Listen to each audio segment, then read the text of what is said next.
Want to support the show? How about becoming a Route 16 Grind Patreon today? For as little as $1 a month, it's not just a contribution, but an investment that goes directly to the show. Help this podcast expand and grow. Check out the show notes for links to the Patreon page. This week on the Route 16 Grind, in the Outdoor Update, I will cover the continued COVID-19 closures and the economical impact on the outdoor industries. From the field, Brian interviews Jesse from 8 Point Outdoors. Instructor One from Ryker USA shares the 3 F's for fitness. In Rock, Mud, and Dirt, we're going to talk about a special Jeep Week event that is currently canceled and may just go away. Then we wrap up the show with a cup of Joe. Route 16 Grind, episode 20. Watch your head, Jake. The Route 16 Grind is sponsored by Sea Steak Coffee, Warren Industries, Tuffy Security Products, and Route 16 Off-Road.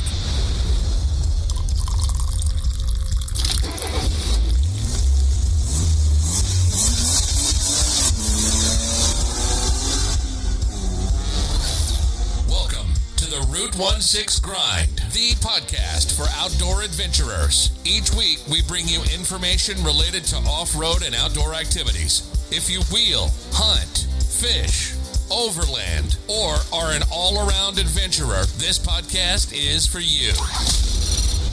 Each week, we pour a cup of Sea Steak Coffee and talk about informative topics, the gear, and the training that can help you have a successful outdoor adventure. We have amazing contributors and some great conversation. So, grab your cup and enjoy the show. Here are your hosts. Hey, what's up? Welcome back to the Route 16 Grind. I am Brian, and I am with Ethan once again. What's up, Ethan? What's going on, everybody? It feels like forever, but we are back again this week, and I'm ecstatic. What's going on, Brian? How's your week been? Dude, I've been so busy, man. It's been like a stupid busy. I feel really stupid busy. I feel like that's just an oxymoron. In a time that everybody else is just hanging out, you're just the busiest you've ever been. I know. I'm literally, today has been just so active. This whole week, I've been involved with a lot of my clients and constantly on the computer. Like, people think like it's so funny. Like, how can you be so busy when you're working from home? Oh, believe me, you can't. And I tell you what, my family has been so supportive with that. I go in and essentially I set up my work area, and people just let me do my thing. And, yeah, I've been really, really fortunate with that. And, I'm fortunate the fact that I'm working for a great company and we're supporting some great clients, and we're pretty active. But there's a lot of people hurting out there, man. A lot of people hurting. Oh, yeah. There's a lot of people without work right now. And, heart goes out to them. My best friend, he's, he was working. And then up till a certain point, it's been about 3 weeks now, but, just served basically papers from his company, 90-day furlough. And it's, when you work in the capacity that we do, and very few people are fortunate of that, you just kind of, you have the advantage of being taken care of due to, the entities that are the powers that be. But when you're just working for, smaller scale companies, it's just, hey, here's your furlough. You can apply for unemployment, and that's it. Yeah, and, man. You kind of got to pick up the pieces. So heart goes out to these people in this weird time, and, make the best of it. Yeah, well, hopefully what we bring can kind of help you out, kind of put a pause on some of that negativity, and we'll bring some positive stuff to you. And we're also going to talk about some other people that it might affect in the things that we enjoy out here. So we got a great show planned for you. So looking forward to it. And so let's do it. We appreciate your posts and feedback. One of the best ways to help out the show is to post a 5-star review with your feedback on Stitcher and Apple Podcasts. This helps us grow the Route 16 Grind audience, and we also get a chance to hear from you. So if you love the show, please consider leaving us a 5-star rating on Stitcher and Apple Podcasts today. The Outdoor Update is brought to you by Tuffy Security Products. Having your vehicle broken into is not a laughing matter. Trust Tuffy Security Products to stop opportunistic thieves. Tuffy is the industry leader in automotive security and provides peace of mind when you walk away from your rig. Durable and easy to install, Tuffy Security Products has adventure-ready consoles, drawers, and lockboxes available for you to organize your rig and secure your gear. Visit TuffyProducts.com and use special offer code GRIND to save 10% on your order. Remember to lock it up. Welcome back to the Outdoor Update. This is the weekly segment where we provide you with stories, news, and information from the recent going-ons in the outdoor world. And today, I'm going to talk about something that it was a small thing that I kind of brushed off at first, but it really got my gears turning at some very late hours of the night when I was up just thinking about, the economical impact that this COVID virus and all these shutdowns are having on, not only the world, but, our outdoor industry. So what had happened was, hey, these are all great things. I think that a lot of people, these influential internet personalities are putting out on social media, hey, get out there, do some things, retune your bow, shoot your bow, get your rig out. It's a great time to social distance in the outdoors. But what had happened was I had a sporadic thought. I said, hey, I've shot a 4-power lens in the scope of my competition bow for the last 10 years. I want to try a 6-power, maybe a 2-power, but we'll go with 6. So I contact one of my sponsors, and they are obviously working on very, very, very minimal capacity with their warehouse staff. And actually, this particular company, I won't mention the name, is only operating on, it's a family-owned and operated company. So they are only operating on their family, which is a husband and wife team, to successfully complete, execute, and ship out orders from their warehouse. So they are still open, they are still operational. However, very, very, very small capacity. So I had reached out to, my manager basically for the sponsorship, and I said, hey man, do you have, a 6-power lens, 1 3/4, for this site? And he was like, let me get back to you. So obviously he's the middleman. We play this chain gang of emails, and he gets back to me a few days later. Hey, sorry, we don't have that in stock. Obviously, our distributor, our hub, if you will, that we get our product from, and then, they put their spin on it from, is, no longer servicing orders. They're shut down. So therefore, we only have this, and this available. So it got me thinking. I was like, okay, if I, as a sponsored athlete, cannot get, a singular lens from, this organization, how is this impacting everybody else? It's a bigger company, but it's not huge, but it's also not an extremely small mom and pop shop.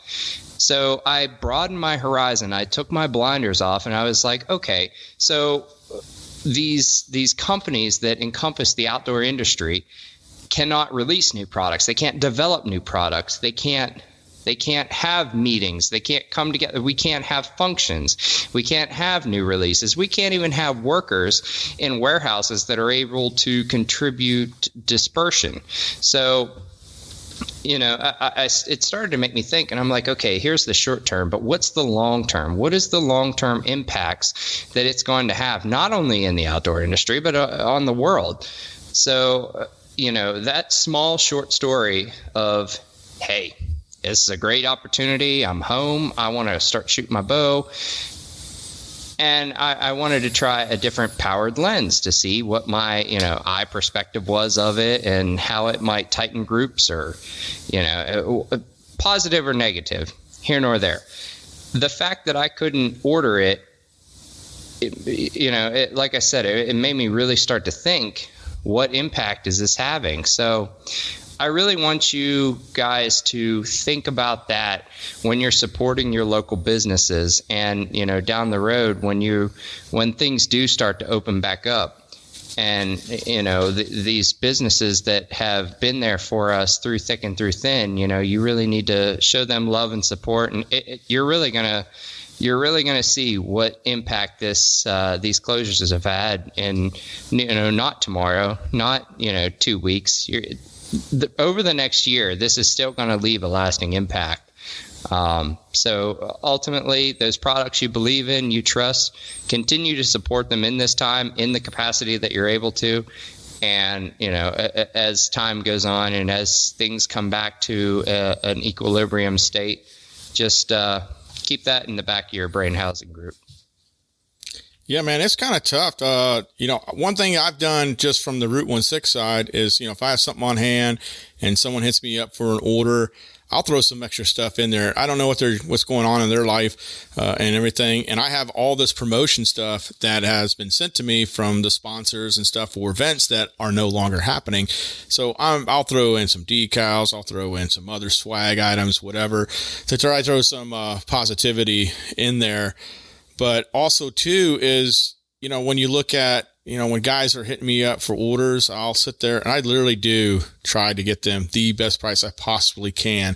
The reality is this. I mean, yeah, I do gotta make a little bit of cheddar, but I'll sit there and look at that because I don't know what the impacts are going on with some of these people, and that might be the vehicle they need for daily drive, etc.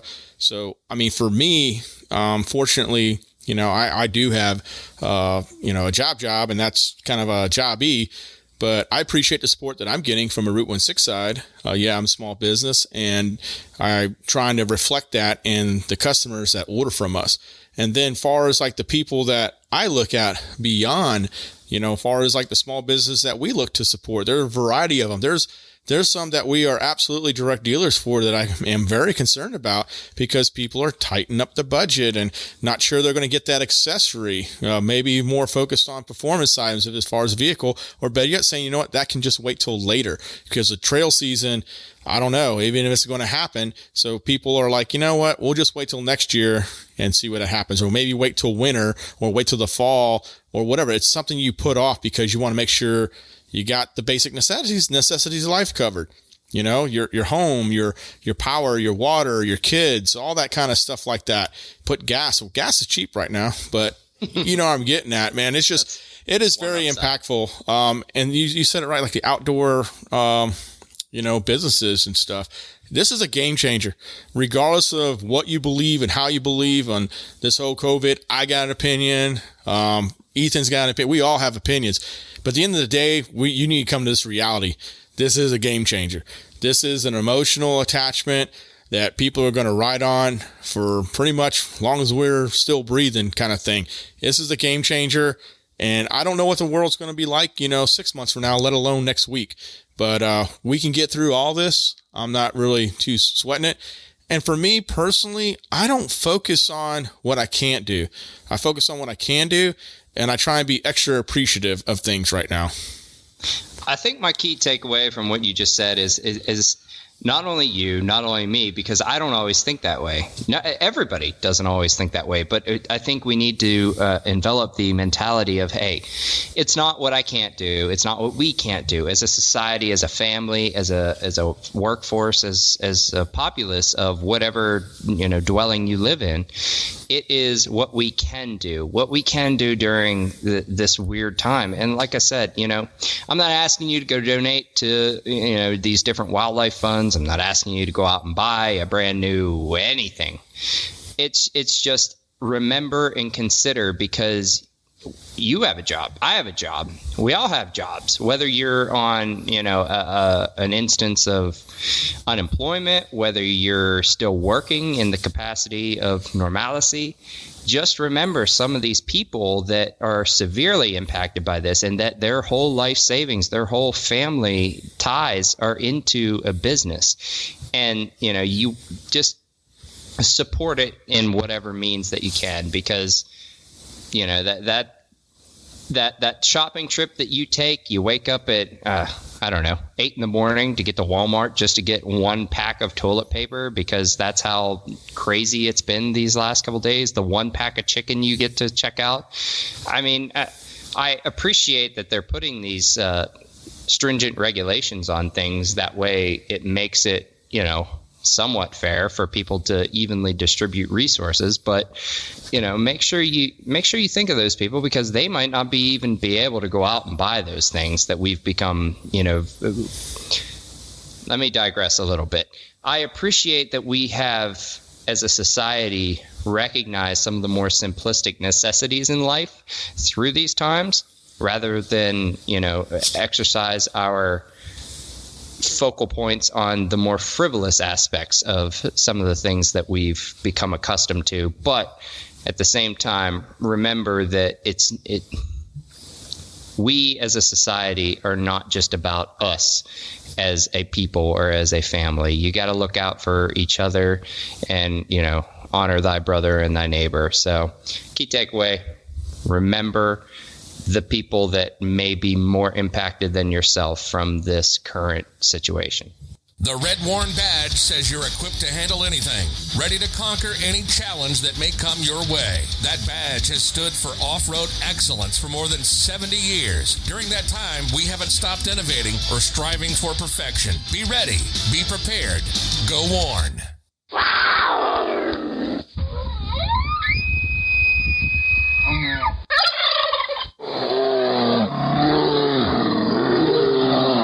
When you hear the calls, you know we have a report from the field. This week, I had the pleasure to interview Jesse from 8 Point Outdoors in Tennessee, who shared his story from a recent turkey hunt. Hey, welcome back to the In the Field portion of the Route 16 Grind. We're here with Jesse from 8 Point Outdoors. He had a great, successful turkey hunt, and he's going to tell us all about it. Hey, Jesse, thank you so much for coming on the show, man. No, thank you, man. I really appreciate you guys having me on, and I hope you folks are doing well out there in North Carolina and things aren't too rough for you guys back home right now. Yeah, I for me, things are open that need to be open, and it's not too much. Of course, the social distancing and thing, and people's, you can see a little bit of frustration coming in. You know what? That's why we get outside. That's why we go in the field to get away from all that, get some peace of mind, and hopefully we have a successful hunt like you. So tell us about that, man. Yeah, man. Last week, I decided to go out to my in-laws' farm. They've got a couple of 100 acres down in southern Middle Tennessee. I deer hunt, turkey hunt down there, fish on the river that's there sometimes. And I'd been watching birds all fall during a deer season. In the past couple of years, the flock has been really dwindling. And the two counties that are next to where I'm at, they've had the same issue. And you talk to a wildlife officer down there, he said a flu kind of came through and really kind of wiped the population out. So over the past couple of years, it's been building back up. And I knew that this spring was going to be a really, really good spring. Sitting in the deer stand, I would see flocks, 20, 30 toms come through at a time. And that's a lot of bearded birds. Wow, man. Wow. I'm already salivating here.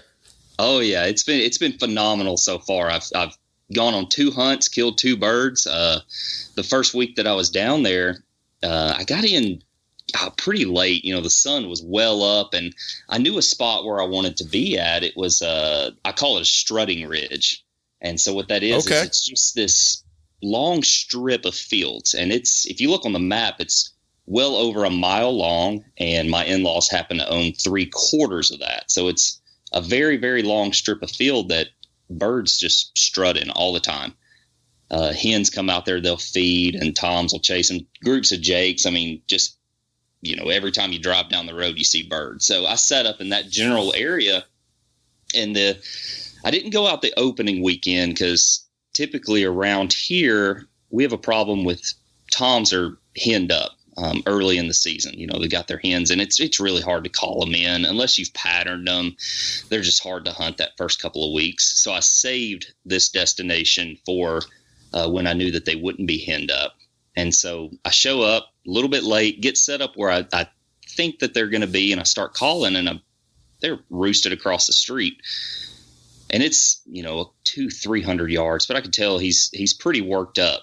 And when he flies down, I mean, he's just gobble, gobble, gobble, gobble, gobble, gobble, just would not shut up. And I'm, yelping back and forth at him, and he can hear me because it's just so flat, and that call will reach out a long way. And I got all this on video. I finally was able to see him. He how turkeys, when they're running, it's those 2 little bitty legs are flying and their bodies are wobbling. And right. I could see him flying down the hill, them little bitty legs going, and he hits a gate and has no idea what to do and circles around this gate. I mean, it's 125 yards away, maybe. He finally gets through, and he just struts all the way in. I mean, I'm calling him, I'm working him, and, it's absolutely perfect, the way you want it when you're turkey hunting. Now, you have your decoys out, too? No, I did not use decoys. Okay, no decoys. Decoys work, but I've just I don't like hauling them in. I mean, when you're carrying camera equipment in and then all your stuff, it's just, yeah. I'm running no decoys. I'm kind of tucked away in the woods, and he's thinking there's a bird there. Right. And he's working his way in. And I really enjoy videoing my hunts. And rule number one is always get the shot on camera. Always. So I've got this bird. He gets into about 35 yards and well in gun range, and I've got him on camera, but it looks like he's going to work out in front of me at the same distance, and that's going to be a much better view and an easier shot as well. And so keep working him. He's not moving. He's just kind of staying there. And he's all looking of a sudden, for his girl. He gets spooked and decides that he's going to turn around and go all the way back. So all that work takes over an hour to get him in. So I raise up. I got him on camera, and I shoot 35 yards, and I miss. Absolute clean miss. I mean, he could not have come in any more perfectly. Things could not have worked out any better, and me just absolutely blow it. No idea how I missed that bird. And so I'm like completely defeated at this point. I tried to zoom in the best I could. I think he was a double beard. I couldn't tell. But he's a good sized bird. Right. And you just feel sick to your stomach when that happens. So I thought, man, I can't sit here any longer because I know I'm not going to work any more birds in here after doing all that spooking. So I worked my way back to the top of the hill on this farm where I can look down into a hayfield that hadn't been cut yet. And it's 400 yards away minimum. I mean, maybe longer. And I pull the binoculars up, and there's 4 birds out there. And I know 2 of them have beards. One of them strutting, and the other one I could tell he had a beard. So I kind of worked my way down through the woods, and I set up maybe 120 yards from these birds, hoping that maybe they'll kind of work their way over to me. I didn't know which side of the field they were going to go on, so it was kind of a shot in the dark. I didn't want to get too close to them, so I sat up, and I was kind of in a bad spot. I sat up kind of wide out in the open and just started calling, and all of a sudden just, hear that gobble, and he's roaring. So I know he's close, and get the camera on, and one of their heads pops out. You got that white head shows up, and he's looking around like, what's going on? And I'm thinking these birds are going to spot me because I'm just leaned up against this tree right out in the open. I mean, nothing's hiding, just not a real good secluded area. So I keep calling and working these birds, and 2 of them step out, and they get within 15 yards of me, kind of around a little bend. And I could see on the camera, I get a warning that says memory card has filled up. Technology, man. I didn't realize it. I still had footage on there from a public land hunt a few weeks ago that I guess I didn't delete, and it filled the card up. And so all my camera shuts off as these birds are coming in, and I take a shot and I get one. And nice. I hate to have not gotten that one on film. If you guys follow me on YouTube at 8 Point Outdoors, you're going to see all this kind of play out in a 2-part video. But yeah, ended up putting the first one down for the year. He was well over 20 pounds. I could say about 22 pounds, and he had a 10.25-inch beard. But the crazy thing is, he didn't have any spurs. No way, really? No spurs. Yeah. It didn't look like he had broken them off. It just looked like they never grew in. He had little bitty nubs. They just never came in. That's the first time I've ever killed a bird. I'll be honest, I've never heard that. Yeah. Oh, that's pretty crazy. I've killed birds. I killed one last year that had a broken spur, and he had one and then broke the other one off. But I've never killed a bird that came in with no spurs. Well, then you had to frame the legs there. Yeah, he's a good sized bird. I was very happy to take him, and I shot the first one that his head popped out. So yeah, it's exciting. It feels good to have one down, and I finally got another one down yesterday too. Oh, great! Tell us about that, man. Yeah, yesterday's hunt was pretty wild. Got out there, and this is a cattle farm that I hunt, so there's tons of cows out, and they were in the area where I was planning on going to. Yesterday, the weather here was really, really bad. I mean, it's pouring rain, and it's freezing cold, so the birds are quiet when the sun came up. I mean, I was calling, trying to find out where they're roosted, and just nothing. Absolutely silent. So I sat up in the same spot that I sat up in last week thinking, man, I might get lucky and maybe that maybe a tom will strut through this area again. And I brought the blind with me, which I don't normally hunt out of a blind. Not that there's anything wrong with that. It's just right. I like to get boots on the ground and get to moving. But with the weather, it just seems like a sound decision there.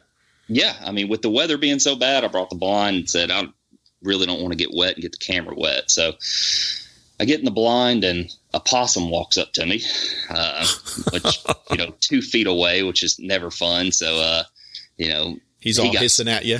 Yeah. He got scared away, and thankfully. And then I saw a bobcat for the very first time ever. I've hunted since I was 8 or 9 years old, and I have never seen a bobcat in the wild.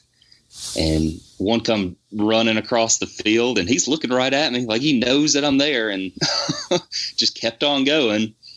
And then I'm sitting in the blind, and I could hear a cow back behind me in the woods, and she ain't very far, but she is bawling. I mean, upset. And all of a sudden, I hear these feet stomping. I mean, charging. And I pull my hand over the side of the blind and pull the flap down, and she's coming right at me. Like, oh, wow. Down. I mean, charging right at me. So I stand up, and I yell as loud as I possibly can. And she spotted me and took off, like, past me and went up towards a fence line. And I don't know what her deal was, but I needed to change underwear after that, and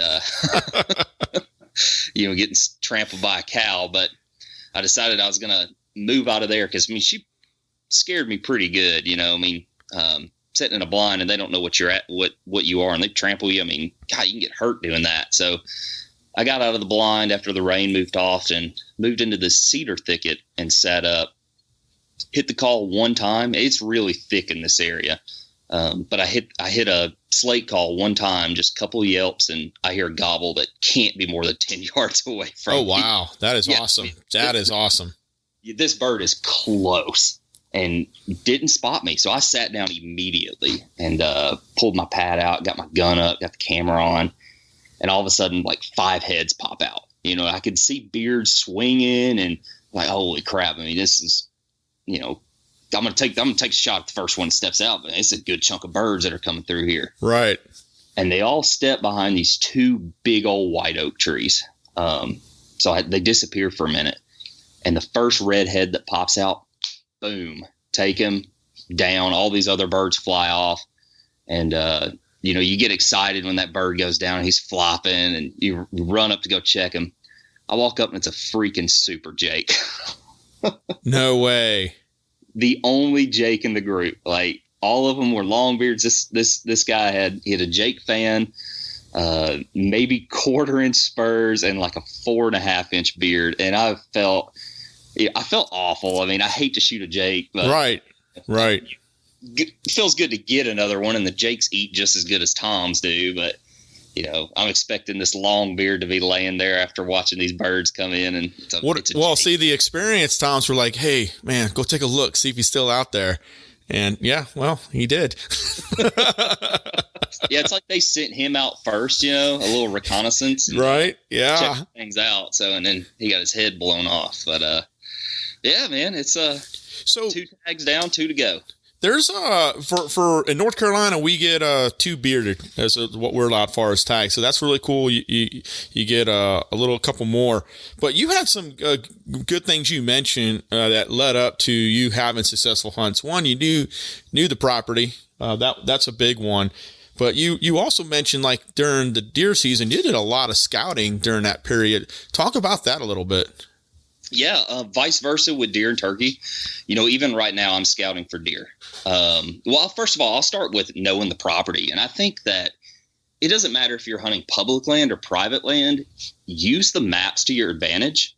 Really learn property layout. One, if you've never been there, it'll help you keep from getting lost. And 2, I mean, you can learn so much about what a deer is going to do based off of property. If you see thick areas next to not so thick areas, deer are going to bed in the thick areas. So set up somewhere close to that. Don't just go into places with a blind eye, which I feel like a lot of public land hunters especially do. So yeah, use maps to your advantage. Get a game plan going.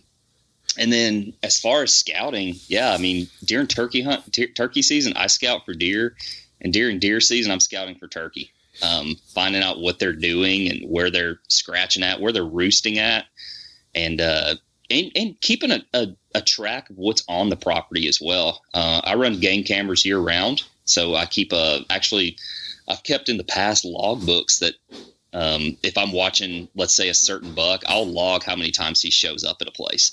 And like, what's the wind direction that day? What time did he come out at? Right. Yeah. That's awesome. How I look at this for scouting allows me never to have a unsuccessful hunt. And what I mean by that is, like, recently, I went out with my son on open and youth day. We had a lot of action. Unfortunately, he missed his opportunity and stuff. He had a shot, didn't close the deal there. It was great. Covered that one of the last podcasts. But we also spent time, scouting for deer and stuff. And I went out 2 more times recently. And you just get to that point where you're calling, not getting action. And then for me, I'm big into, hey, well, I'll go back out in the afternoon. But I'm always scouting, and I've just found that, and I'm marking stuff on my map. I'll use that OnX app, and I'm looking at food plots, places that they might eat, bed down location, et cetera, et cetera. So that's why, for me, I find anytime I go out, it can always be successful if you actually look at scouting. It's not just necessarily about, the hunt that you're going for, but it's also opportunity for future hunts. So take advantage of those opportunities. And I tell you what, I am absolutely ready for deer season now. I have found some great locations. I'm so excited. Oh yeah, me too, man. I saw that they're already growing their nubs back. So here in a couple of months, we'll be really looking forward to that early bow season, finding out what's in the area. So thankfully here in Tennessee, we have a late August velvet hunt. So we get 1 weekend where we can hunt private land only, and it's velvet only. So I'm looking forward to that coming in. A lot of summer scouting for sure goes into that to find out what deer are doing and where they're going, because they're easier to pattern at that time. But yeah, deer and turkey season, I mean, it's a great time to scout and see what bucks are doing during the rut. You see where old rubs have been, and even scrapes, because I mean they'll freshen up scrapes year round. Right. So yeah, it's a great time to prepare for the rut. Yeah, man. So I'll tell you, I like the fact that you brought those things in there, because I think that that is one of the things that is overlooked, is good scouting and how much time it really takes to develop. And you mentioned about looking at the maps. I know all the real experienced hunters, the guys that are out there, influencers and people that are out there on shows, they'll highlight that too, about, looking at the terrain, looking at the maps, so you can make those estimates and stuff. So it's not just, getting the shotgun, getting the rifle, getting the bow, whatever you may use for hunting as your tool. It's getting that knowledge. There's so much information out there, and it does change. Terrain changes too. Like out here, man, we might have a good, flooded area. Well, it changes some things, some dynamics and stuff, especially on the routes that, these animals might take to get from point to point, whether it be bed down, feed, or maybe that territory's gone and they got to go to a new location. So yeah, man, I really appreciate you bringing that stuff up and everything. So, far as your top 5 successful deer hunt, not deer hunt, but turkey hunting, well, what do you got for us? Get out there early, find out where they're roosted. If you can go out the night before and roost birds, that's even better. But if you can get out there early in the morning, I don't carry a crow call with me. I just kind of do my own call, and it sounds way worse than a crow, but it works way better than a crow call.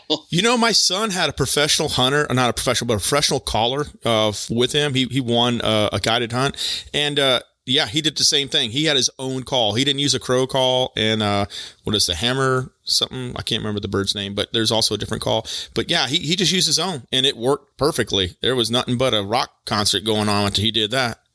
Oh yeah, I mean, it's always louder and a whole lot freakier than a regular crow call. And that shocking factor is what gets those birds fired up. So yeah, man, get out there early, get your boots on the ground, and don't overcall too.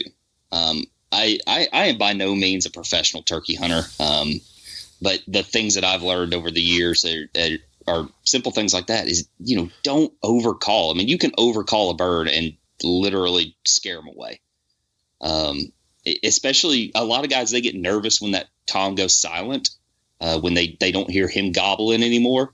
They think, oh no, he's working away. I need to call more. Don't. I mean, if he goes silent, just be quiet, because chances are he's either going to go check on a hen and come back to you, or he's coming right into you. Right. Yeah. So yeah, don't overcall and cover everything up, man. Don't have your hands exposed. Don't have your face exposed, because I've made that mistake before. I could not believe how close my son and I on his hunt we were able to get. We had a pack of five toms.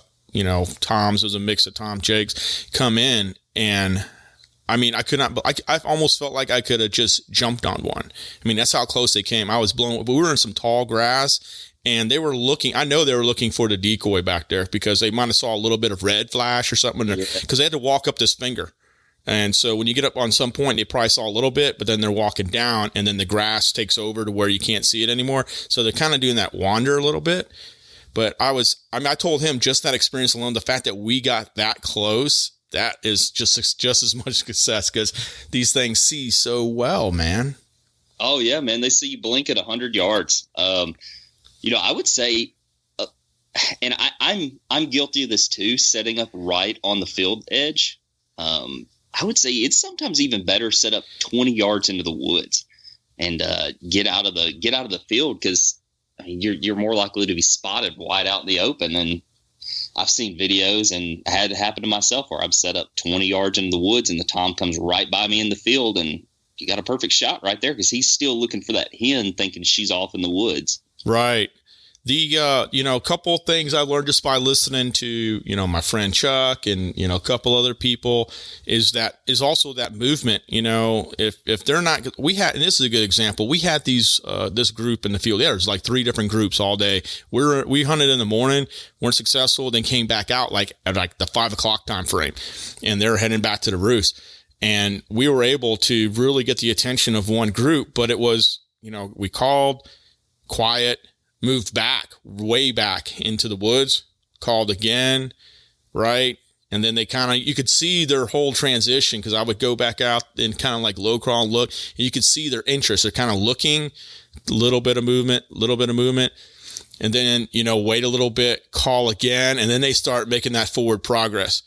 And then, it's just, I found that movement was pretty successful with that.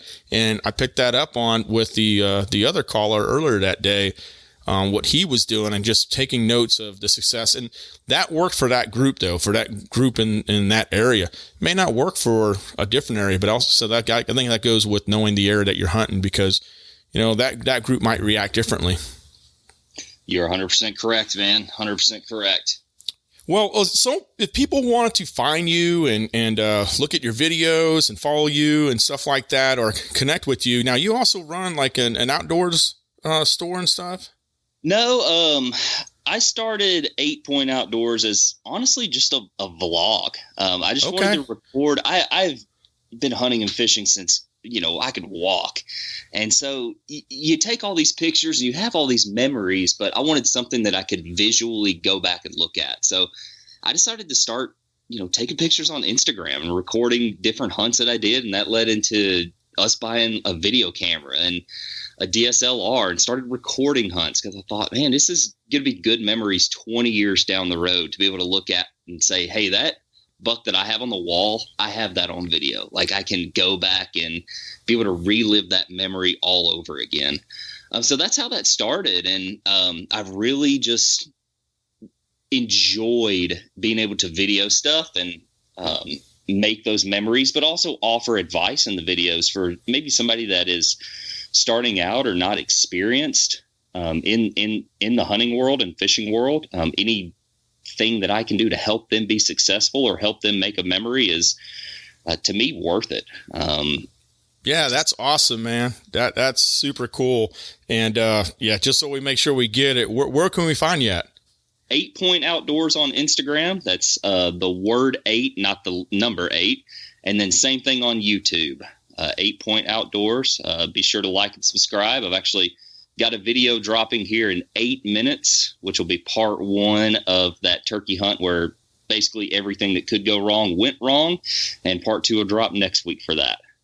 All right, man. Well, thank you, Jesse. Thank you so much for your time bringing your hunts onto the show.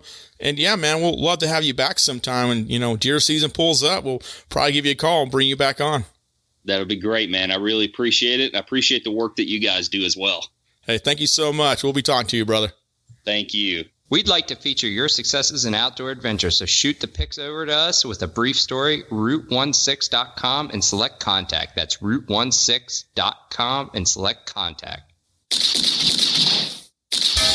On target. Welcome to our On Target segment, where we receive the inside scoop on brands, products, and training that can help you step up your hunt and range game. This week, Ron from Ryker USA covers the 3 F's of fitness. What's up, everybody? It's Ron with Ryker USA coming to you with this week's On Target segment on the Route 16 Grind podcast. And we're going to talk about the 3 F's of fitness, fighting, and firearms. And the one we're going to focus on this week is fitness. We talked about it before, and having a routine in a situation like this, in this pandemic, in this lockdown that we're all in, is the thing that's going to get you through. You have to have that constant drive, that thing that's keeping you going every day, so you don't sit around and start feeling sorry for yourself and getting lazy and just falling into a bad rut. You have to stay active. Fitness and mental health go hand in hand. They will feed each other, they will strengthen each other, and they will get you through. It's as important as breathing, and it needs to be a priority in your life. The exercise and the commitment to fitness will breed self-discipline. Self-discipline will breed positivity. It will breed just an outlook, a can-do attitude, even in the harshest of times. Like we said, a lot of people might be having a problem being isolated and having to be home. Talk to a veteran, reach out to him. So that suggestion is still out there. Now, everything's closed. The gyms are closed. You don't need a gym to get your fitness in and get it in where you can fit it in during the pandemic. There's no shortage of online training options that are available to you, and I'm going to talk about a few that we have been using for a long time prior to this pandemic. We're really big into the garage gym. We got tired of dealing with gym drama and paying fees and all that stuff, so we have found a bunch of different options, and my wife and we set a really good example for our 3-year-old son, and we work out every morning in our garage or driveway, depending on what the weather's doing. And our days usually start off with a brute force sandbag workout. These guys are amazing. I've been an ambassador with them for over 2 years, and they are a veteran-owned company where everything is manufactured and made in Denver, Colorado. They have a variety of options of bags, and you can make them as light or as heavy as you want. It's all up to what challenge you're looking for that day. And the thing I like about these is that it allows you to take your fitness with you. So if you're going on a road trip or you're traveling and you're not going to be home or you're not going to be able to go to your gym, you can bring an empty sandbag with you on the plane, stop by your Lowe's, wherever you land when we get back to where we can fly and travel freely within the free United States, pun intended, and pick up a $5 bag of playground sand and put it in your bag and work out for while you're there, then dump it before you get on the plane, pack it back in and go home. I keep them in my truck when I travel, and I love them. The thing I like about them most is they have the Brute Force app. You need to download it. It's free, doesn't cost you anything, and there are 3 kick-ass workouts on there every single day. A warm-up, an accessory workout, and then a workout. Today's workout, just to give you an example, it took me 35 minutes. It was rough, but it was awesome, and I feel great now, even when I'm recording this 8 hours later. We have a discount code for you to use. It is Alpha Mike Bravo 7718. Alpha Mike Bravo 7718. The next thing I want to go into is Crossover Symmetry. Check these guys out. These guys make bands, and it comes with a little workout card for you, and all the information is there. If you have any type of shoulder mobility, elbow mobility, upper body restrictions, this thing would really get you sorted out. Lots of physical therapists are going to this, and orthopedic surgeons, for what it does. We've been using this for 2 years, and we swear by it. Sorry, guys, I don't have a discount code, but that's Crossover Symmetry. And you also want to pick up one of their hip halos. This thing will get your lower back and your hips fired up and feeling really, really good, especially if we're just sitting around a lot in our own homes. You know, one of the things that's important about this is you want to train to be hard to kill. You want movement and mobility in your life. They are the key to a long, healthy life. Sitting on our butts for 8-hour days does not help, does not improve anything. You gotta get this in. You gotta move. Another thing that I've been using for a long time is the Onnit steel mace and the Onnit clubs. And ONNIT, they're out of Austin, Texas. There's a ton of information on their website, onnit.com, and I love their stuff. But I also follow a guy named Coach Vaughn on YouTube, and this guy has some of the best tutorials, how-to technique. He's giving you coaching for free on his YouTube channel, so check him out. And he does everything from kettlebells to the maces and the clubs. And if you guys aren't familiar with this, just Google steel mace and you will see some cool stuff. I'm going to tell you the thing I like about the mace is it really, mentally, I get to engage on a whole different plane. I find it very therapeutic, as well as physically difficult, but I feel just recharged. The movements are very primal. They're very warrior-esque, and I think that's why I thrive to it. But I swing my mace at least 200 reps every single day. It doesn't take a lot of time, and it just feels good, and you get into your flow. Another good guy you could follow on Instagram is the Viking Valhalla Training Center, and that's in the UK, and that's their Instagram page. Check them out. They put out a lot of good training videos. Another company that I have been associated with for probably 8 years is Sornex Exercise Equipment in South Carolina. These guys are, again, in-house manufacturing, American-made. They make the most amazing gym racks and everything that you've ever seen, but they make a lot of accessory things too, like a center mass bell. Center mass bell, CMB, is their version of a kettlebell. You put your hand in the center of it. There's no handle, so you're not getting beat up when you're swinging this thing over your head. I think they're really versatile. They come in a variety of weights. We use these all the time. And they're durable, obviously, because they're made of iron. But one of the things that they did during this pandemic is they launched the off-grid rack. It is their most basic rack. It doesn't require a lot of space, so you can set it up in your house. You can set it up in your garage. After it's delivered, I think it's right about $450. They have 4 colors, I think, that you can choose from, and it's a basic rack, but it's solid. And I tell you guys, I wouldn't recommend these products if I haven't used them or trusted the brand. That's in this rack. All you need then is a bar and some plates. They sell that, or you can check Plate Against Sports. People are always selling gym equipment, and you can always pick some stuff up. And a lot of times too is you'll be able to find information on their websites as far as training options and working out. In the recon community, we have old school dudes. We were really big into we called it the short card and a long card.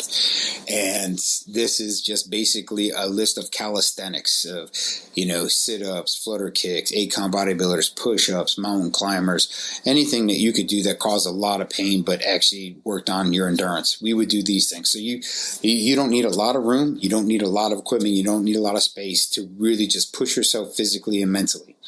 Something else that's pretty new to our gym here at home is the Inerta Wave system.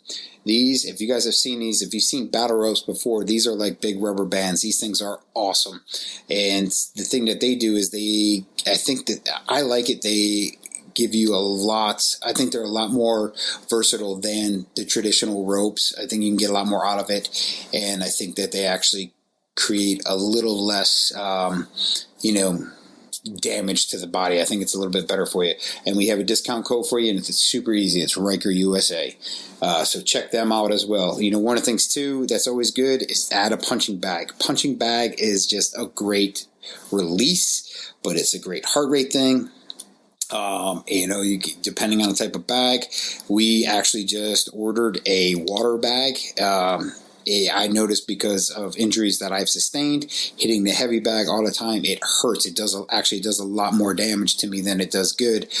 I've been doing my research, and the water bags are pretty much designed to help guys with joint and mobility issues. One other product that I've been using for a while that has an app, and it's awesome, is cross ropes. So you have to go on. You don't have to buy the ropes, but it works better if you do, because it's a whole weighted system. They interchange really quick, and I got to tell you, they have hundreds of workouts on their app, endurance, strength, recovery, all these different things on there, and the cross ropes is pretty neat.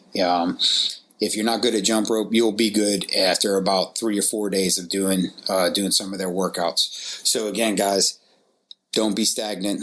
Don't sit around. You got to get up and move. Movement is the key to life. If you're sore and everything like this, I tell you like this, is I'm in pain every single day. I keep moving because it hurts less when I'm moving. And I have to remain active because I have a 3-year-old, so there's no excuses and there is no days off. And I also want to set a good example for him to grow up and understand that fitness is the root. Fitness is part of our life, and it is, as like I said when we started this, it is as important as breathing.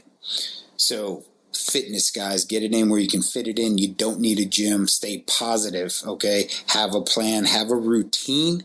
Get that mental health and that physical health on the same page. Self-discipline breeds so much positivity in your life through exercise and fitness. And then, what's the biggest one I just forgot? Running.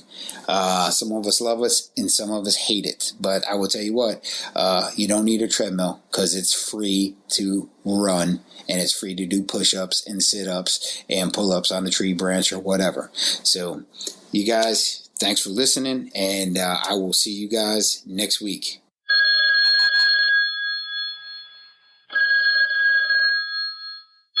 Hey, this is Nikki G, and I'm sure, as well as everybody, this COVID-19 self-quarantine thing is really starting to wear on me. And I feel bad for the healthcare workers and all the people stuck in the hospitals, eating nothing but hospital food for a couple of weeks. That's got to be bad. So my heart goes out to you guys and everybody else. And hopefully life will get back on track soon, and Bigfoot will continue our game of hide and seek soon, I promise. All right, boys and girls, I'll chat you later. You have a good one. Bye. We can probably take a page out of Bigfoot's game with the whole self-isolation thing. Yeah, I mean, it's yet to be discovered. But Has he? I don't know. Government claims they have him, but geez, I don't know. Nikki G, always bringing comic levity to any situation. In the Rock, Mud and Dirt is brought to you by Warren Industries. At Warren, we pour our effort and our thirst for adventure into every product we make. You better believe American pride runs deep here in Clackamas, Oregon. Here, a small army of engineers, technicians, machinists, and assemblers design and refine Warren products, bringing them as close to perfection as possible.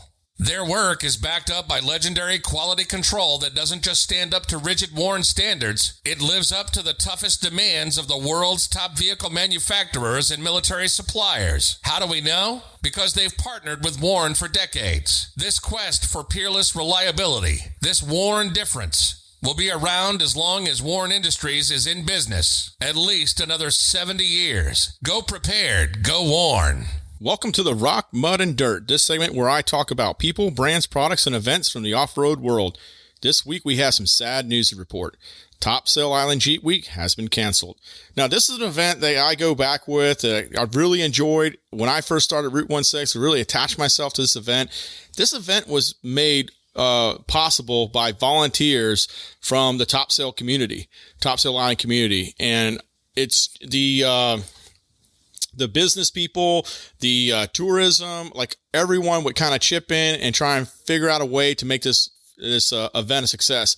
And there was a lot of clubs that attached themselves to it. The very first time I met UC Jeeple, who comes all the way from the Charlotte area, Union County, North Carolina, and that was a big event for them. And so this is really going to hurt. And a lot of it is to what's going on right now with this whole COVID thing. Events are going to relook at what they got to do in the future, how they're going to run them. And with this one being a volunteer pure event, it just probably wasn't worth the risk from the community. And I understand where they're coming from, but I highly encourage you to throw them some support, get on their Facebook page and tell them you love them and everything. And if there's anything that you can do for them, you know, the businesses in that community are hurting too. Believe me, this was tough for them to do because they are basically telling people, don't come here. And so that is business that won't be coming. So it's pretty tough. And that was pretty huge. It had a great, the O course was something that when you look at Myrtle Beach Jeep Jam, this was one of the O courses they looked at and said, man, we want to do something like that. This was an amazing O course that they would spend months building, constructing, and it was extremely challenging. I remember when we had the Route 16 tent popped up right next to the O course, there was just carnage going on, a lot of things getting stuck, tractors having to go out there, pick up vehicles, etc. And, Brian Draper from Caroline Trails Off-Road even helped a guy fix his front axle. It didn't turn out so well for him when he went on the O course. So, and that guy ended up buying a high lift jack from us because he needed it. But this event, I tell you, it's really tough for me to watch from afar and see this not happening. I totally understand it. And that's part of that personal attachment that's kind of happened this COVID event. It's really sad to see. I totally get it. But I do feel when all this kind of goes over and we figure out what's the right way to do events and how we do it in the future, this will be one of those things will be reignited. And we might even say again, but it needs your support and it needs your contribution. And that contribution may not just be money, but it could mean your time. So stay tuned. Get with the club out there, give them some support, get on Facebook, on your Facebook, find Topsail Island Jeep Week and give them some love. I'm sure they would appreciate it. Want to be on the show? Maybe share with us some interesting hunting, fishing, overlanding, wheeling, or adventuring news? Then give us a call at the Route 16 Grind hotline at 919-694-3356, and maybe you will be on our next show. Since 1989, Tuffy Security Products has been the industry leader in automotive security. Tuffy has a variety of vehicle-specific consoles, drawers, and lockboxes. Tuffy manufacturers adventure-ready organization and security for your Jeep, truck, or SUV. Visit TuffyProducts.com and use special offer code GRIND to save 10% on your order. The Cup of Joe segment is brought to you by Seastate Coffee. Have you ever actually drank good coffee? Stop wasting your money on old, stale coffee from the store and make the switch to Seastate Coffee. Seastate Coffee is a United States Marine Corps veteran-owned and operated roastery, selling premium coffee that's roasted on order and delivered fresh to you. Order your coffee today at www.seastatecoffee.com.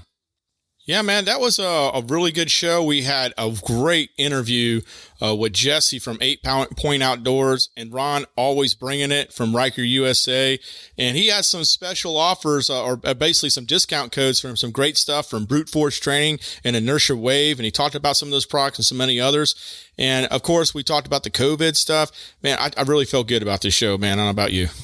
No, I do as well. You know, after taking some small hiatuses, people are busy, this is going on, we just want to put out the very best that we can in informative content and sharing our like-minded opinions. So no, this is one of the better ones, and I feel great about it as well.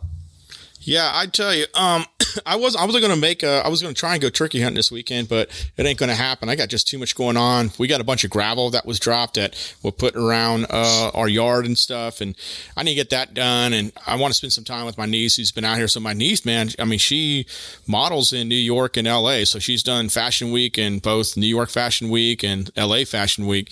Her whole life has changed right now because that industry, it's not like you're doing a lot of shows. And so I want to go do some stuff with her, but she's doing a good job keeping content with all her stuff that she has going on. Her stuff is Alaskan Nikki, if anybody's interested in following her.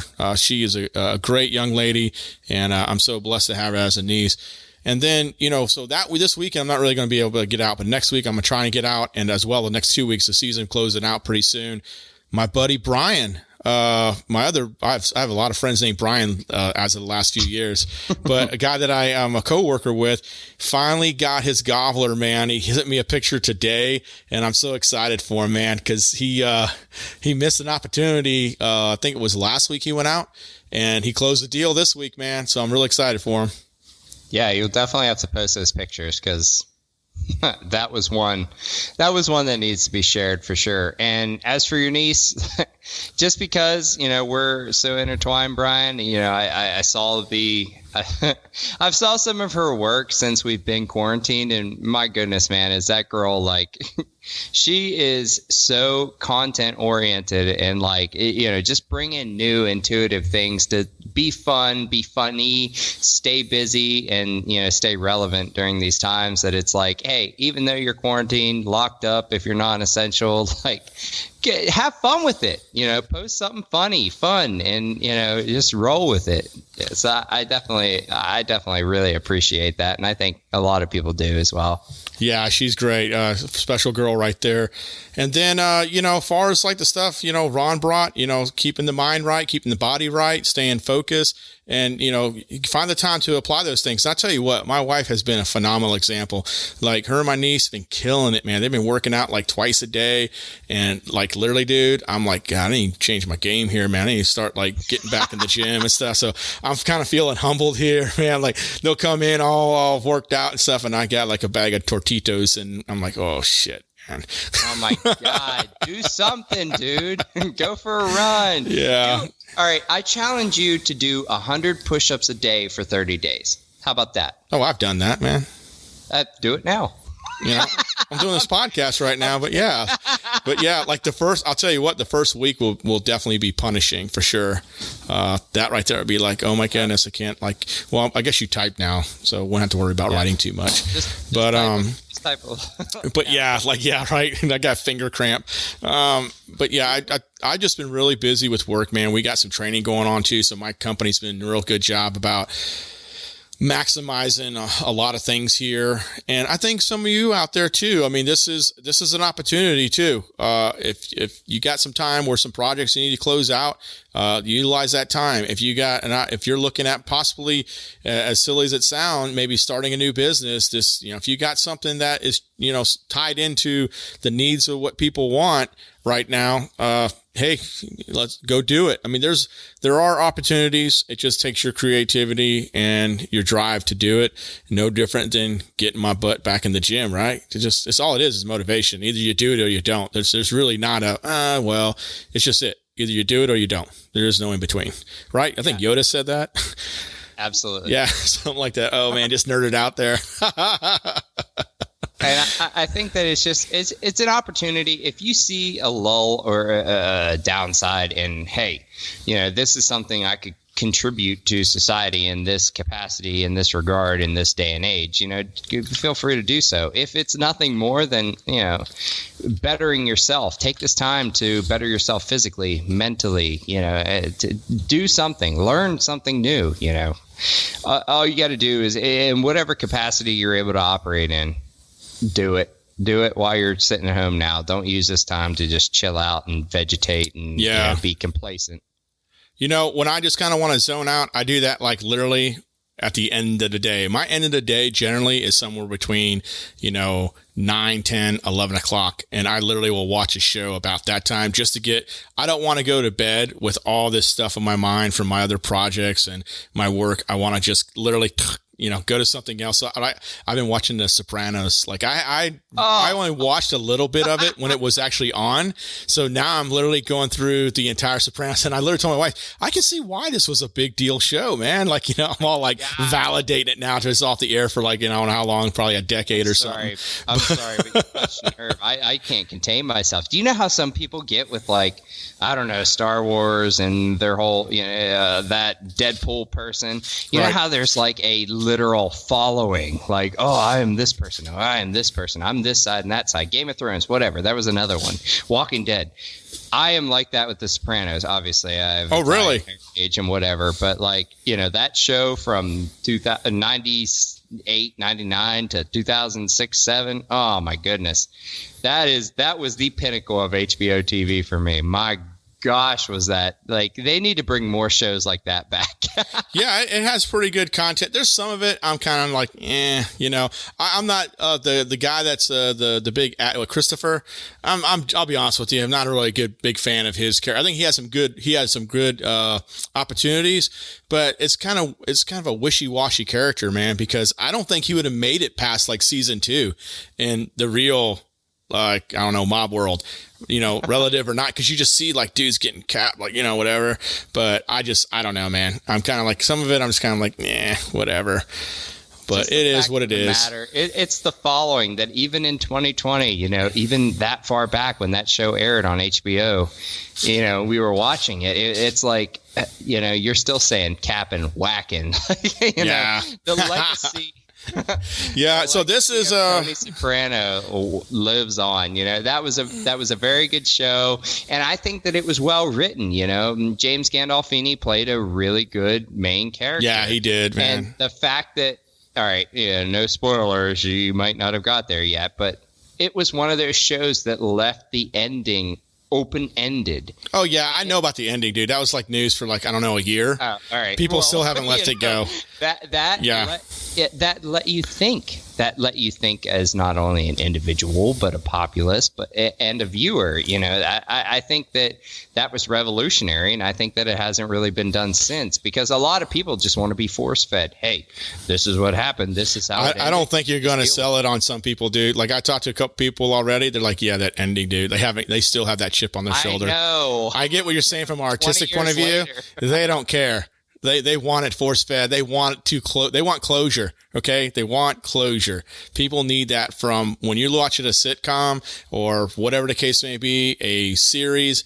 People do want closure. That whole open-ended thing works great for a book, because then you're thinking, hey, am I going to write a book? Another book? Are you it's a marketing ploy.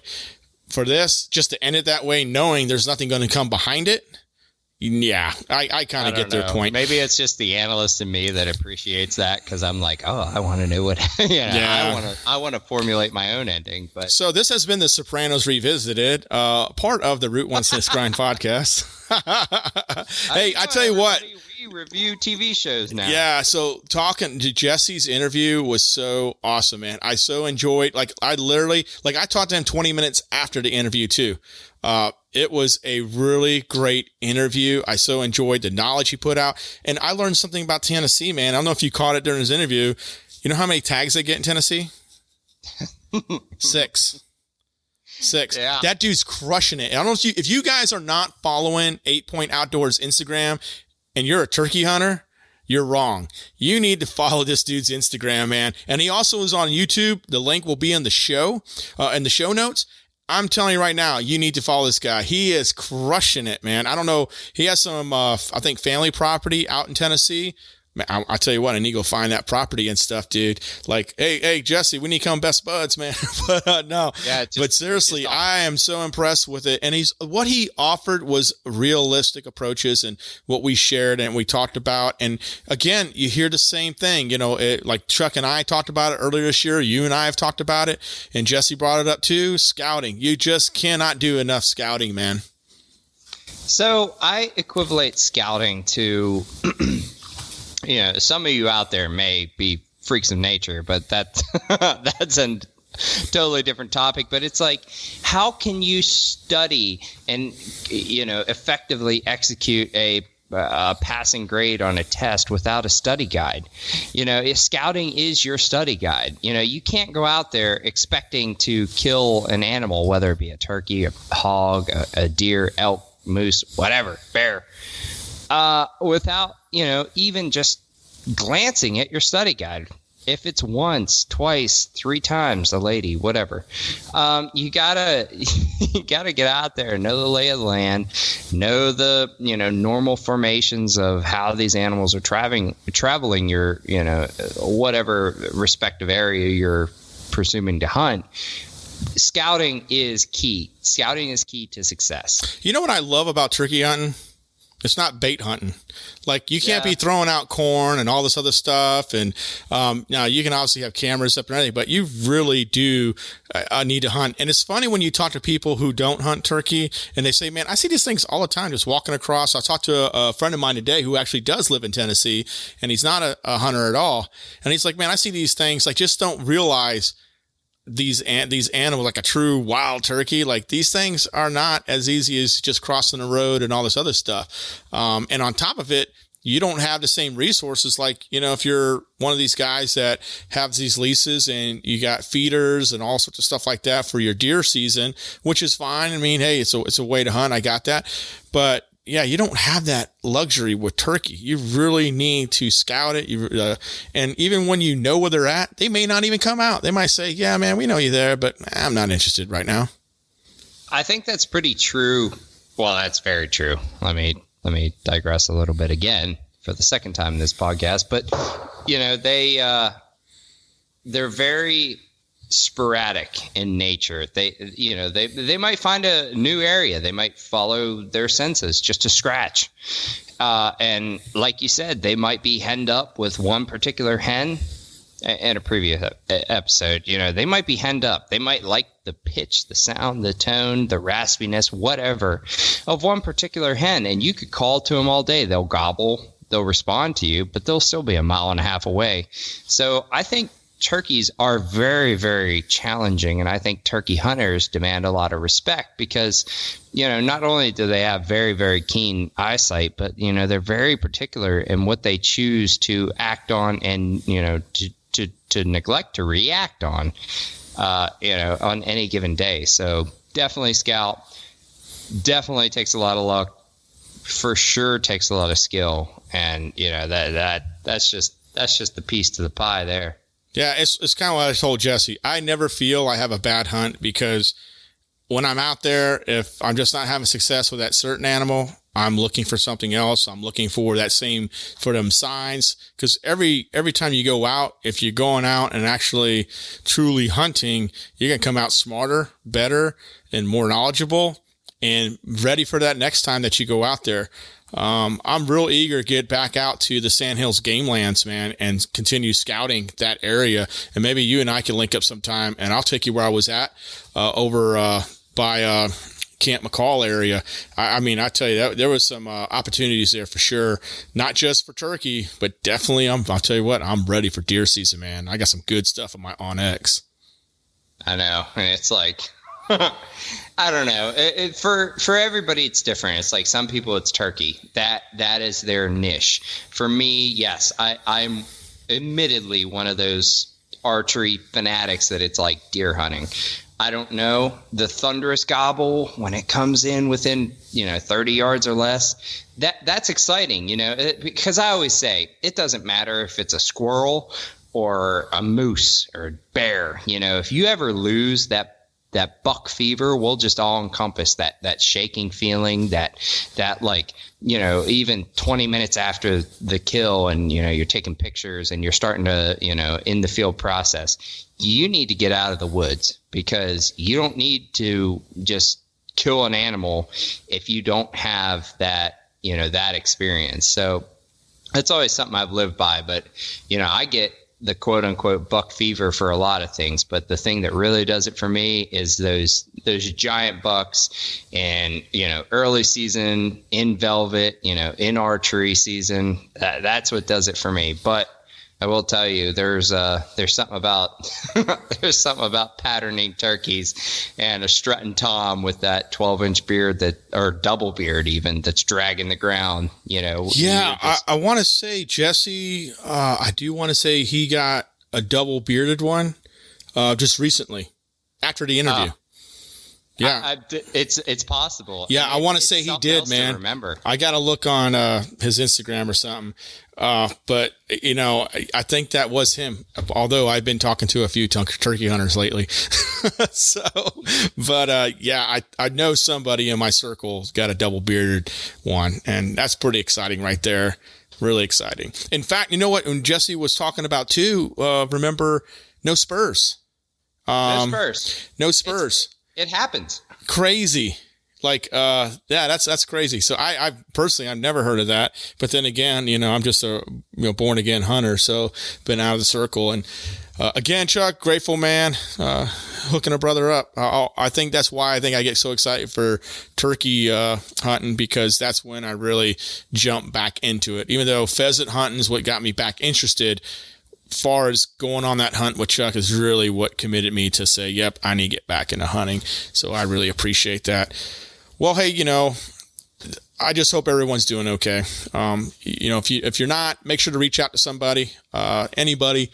Hit up me, hit up Ethan, somebody, whatever the case. I know there's a lot of people out there that are having some trouble, but you do have somebody that will listen to you, and there are resources available. So this is a tough time for you. Don't make it tougher. We can make it easier. Reach out and contact somebody, and we'll lend an ear. Absolutely. Thank you all for joining us. Remember, if you have an idea or maybe you would like to contribute to one of our segments, all you have to do is go to root16.com and select contact and let us know your idea. The root16.com and select contact. Thanks for listening to the Route 16 Grind. We want to thank our amazing sponsors, Warren Industries, Tuffy Security Products, Sea State Coffee, and Route 16 Off-Road for their support. Follow us on Instagram, Facebook, Twitter, Pinterest, and more. Just look for Route 16. That's ROOTONESIX. Or just go to route16.com. Until next week, plan smart, be safe, and as always, be prepared. Psst, Jake, take a peek.